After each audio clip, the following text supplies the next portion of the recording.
estudo das frações. O que é uma fração? Então, temos aqui um resuminho que diz que fração é um número que exprime uma ou mais partes iguais em que foi dividida uma unidade ou inteiro. Então, aqui temos um exemplo, no caso, uma pizza inteira e ela dividida em 4 partes.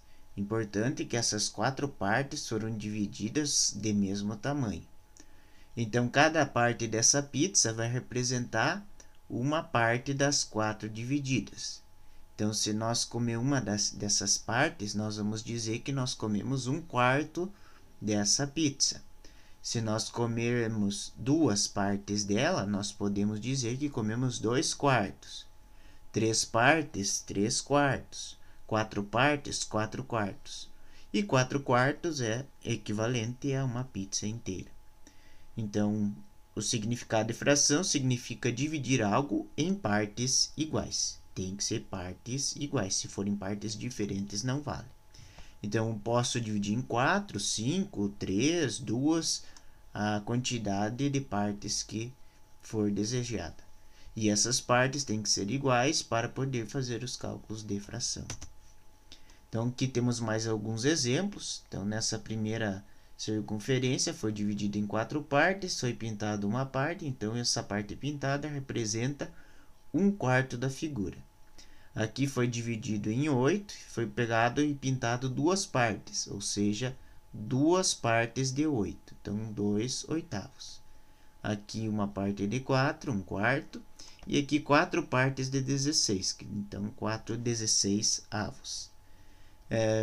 O número de cima da fração é o numerador, então aqui nós temos 4 frações, todos os números de cima a gente chama de numerador, enquanto que os números de baixo a gente chama de denominador.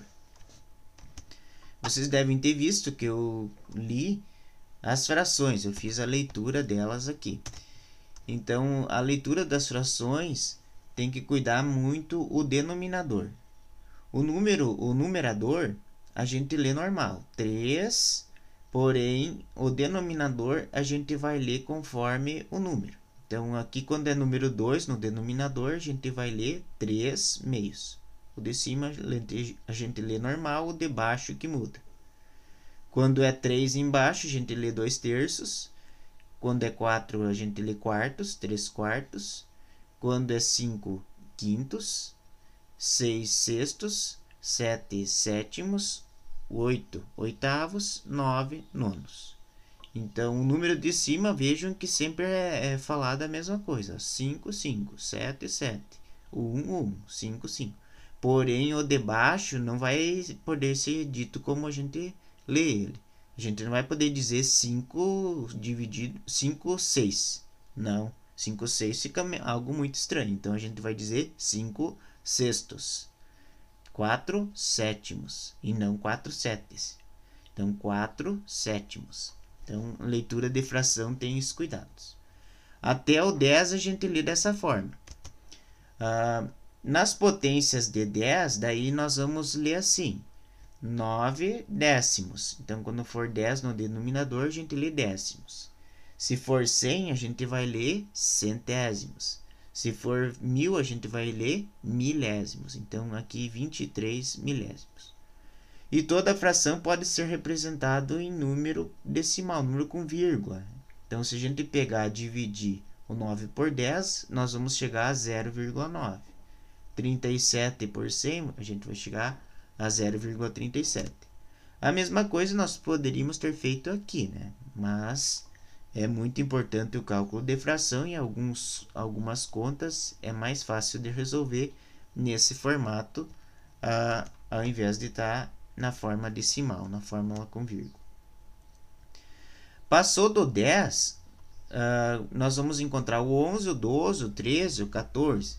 Então, quando o denominador for maior que 10 e não for potência de 10, nós vamos ler assim, 1 11avos. O incremento da palavra avos na fração. 1 12avos, 1 13avos, 2 14avos, 5 15avos e assim sucessivamente. Aqui eu trouxe alguns exemplos para a gente trabalhar a fração. Uma lata de tinta continha 5 litros de tinta, porém foi usado 2 litros. Que fração corresponde à quantidade de tinta que resta na lata? Então, se a lata tinha 5 litros de tinta, nós podemos pegar e dividir essa lata em 5 partes iguais. Então, se dividir 5 litros em 5 partes iguais, nós vamos ter 5 partes de 1 litro cada. Então, cada parte vai corresponder a 1/5 do total dessa lata de tinta, ou seja, vai corresponder a 1 litro. 1 litro equivale a 1/5 do total. Como no problema foi falado que foi utilizado 2 litros de tinta, então foi utilizado 2/5 da lata de tinta. Então, quanto que resta de tinta na lata? Então, o total da lata, nós podemos dizer que é 5/5, né? A gente dividiu os 5 litros de tinta em 5 partes, né? Então, o total dividido pela quantidade de fatias. Então, foi fatiado em 5 partes a lata. Então, cada parte é 1/5, então a lata inteira equivale a 5/5. Desconta 2/5 do que foi utilizado, né? 5/5 menos 2/5, então resta na lata 3/5. Então, 3/5 ou 3 partes dessa lata de tinta não foi utilizado. João e Paulo tinham 3 folhas e dividiram igualmente essas folhas. Que fração de folha de papel cada um irá receber? Então, vejo que tem 2 pessoas e 3 folhas para dividir para eles, né? Então, pego 2 dessas folhas e separo uma para cada um, né? Então, ao dividir 2 folhas para João e Paulo, cada um recebe uma folha. Mais que correto. Sobrou uma folha, né? Essa terceira folha, o que nós vamos fazer? Se eu vou dar para o João essa folha inteira, o Paulo vai ficar sem. Daí não é justo, porque diz ali que eles dividiram igualmente.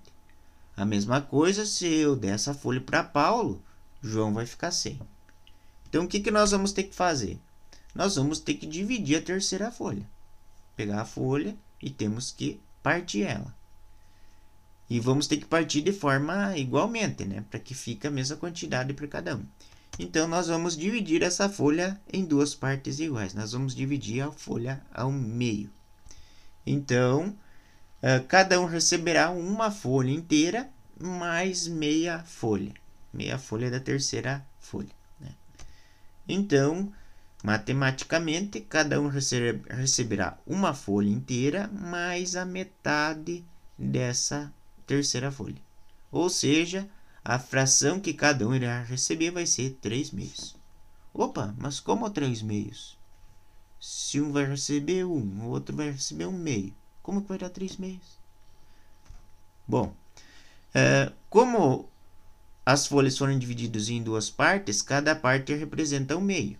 Então, uma folha inteira tem quantos meios? 2 metades, ou seja, tem 2/2. Então, essa folha inteira aqui corresponde a 2/2. 2/2 mais 1/2.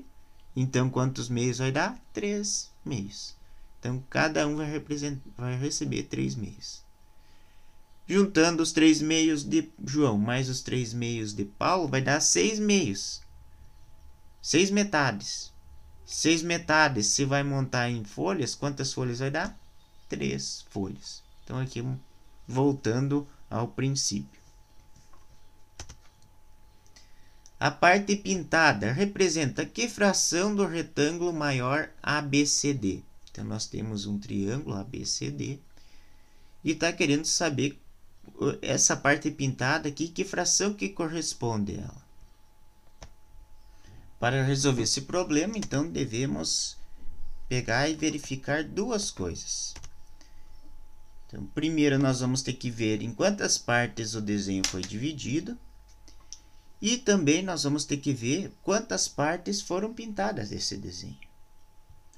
Então, nós temos aqui, era um retângulo ABCD, e ele foi totalmente dividido em partes iguais.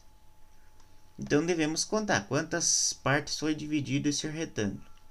Então, tem 10 partezinhas aqui, 8 partezinhas aqui, 8 vezes 10. Então, 80 partes foi dividido o nosso retângulo. E quantas partes foi pintada? Então, aqui está dizendo que 80 partes foram divididas. Quantas partes foram pintadas? Agora, nós vamos ter que contar. Uma parte, duas partes. Vejam que aqui eu tenho metade de um quadradinho pintado. Então, eu junto essa metade com essa outra metade, vai dar mais um quadradinho. Então, dessa parte aqui, 3 quadradinhos foram pintados. 4 quadradinhos, 5 quadradinhos. Junto essa metade com essa metade, 6. Essa metade com essa metade, 7. Então, 8, 9, 10, 11, 12, 13, 14, 15, 16. Ó, 16 partes pintadas aqui. Continua contando, vai dar mais 16 aqui para cima. Então, foram pintadas, ao total, 32 dessas partes. E que fração, então, vai representar a parte pintada desse retângulo? Então, vai representar 32/80. 32 que são as partes pintadas, 80 é a quantidade de partes que foi dividido o nosso retângulo. Então, numerador 32, denominador 80. Podemos pegar e simplificar isso, né? Se a gente for dividindo o numerador e o denominador, dividir por valores iguais, nós podemos dividir os dois por 16. Se dividir 32 por 16, vai dar 2. Se dividir 80 por 16, vai dar 5. Então, 2/5 dessa figura foi pintado, ou 32/80. As duas frações são equivalentes, porque se dividir elas, nós vamos chegar a um mesmo resultado. Só que nessa forma que é a forma mais simplificada, a forma irredutível. E aqui nós reduzimos essa parte até chegar ao 2/5. Então, aqui um pouquinho sobre frações.